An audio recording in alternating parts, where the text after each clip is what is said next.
मतांवर काट मारली तर मी पण निधीवर काट मारेल असा दम अजित पवारांनी बारामतीकरांना दिलाय। तुम्ही सगळे उमेदवार निवडून दिले तर निधी कमी पडू देणार नाही असंही ते म्हणालेत।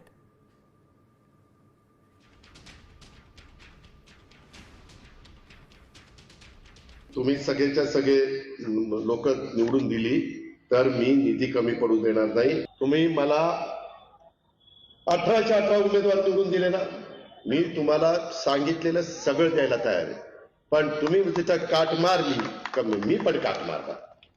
तुमच्या हातात मत द्यायचंय, माझ्या हातात निधी द्यायचंय, बघा काय ते। तर निधीवरील वक्तव्यावरून विरोधकांनी अजित पवारांवर हल्लाबोल केलाय। निधी करातून देतात, दादांच्या घरातून नाही असं दानवे म्हणालेत। तर निधी देणार नाही ही अजित पवारांची धमकी असं विजय वडेट्टीवारांनी म्हटलंय।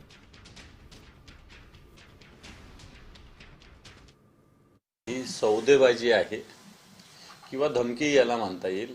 निधी हा जनतेच्या करातून दिला जातो, अजितदादाच्या घरातून नाही दिला जात। हा करातून येतो, घरातून नाही जात। आणि त्यामुळे अजितदादा सारख्या जबाबदार, आता जबाबदार शब्द वापरावा नाही वापरावा मला माहिती नाही, परंतु अशी व्यक्ती जर अशा पद्धतीनं जनतेस धमकी देत असेल मतासाठी, तर निवडणूक आयोग काय करतं हा माझा प्रश्न निवडणूक आयोगाला आहे। का निवडणूक आयोग आता अजितदादांच्या घरी पाणी भरायला जातंय हे जनतेनेच बघितलं पाहिजे।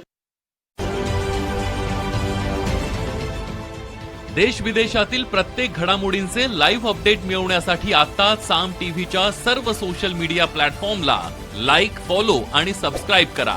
तसंच सर्व नोटिफिकेशनसाठी बेल आयकॉन प्रेस करायला विसरू नका।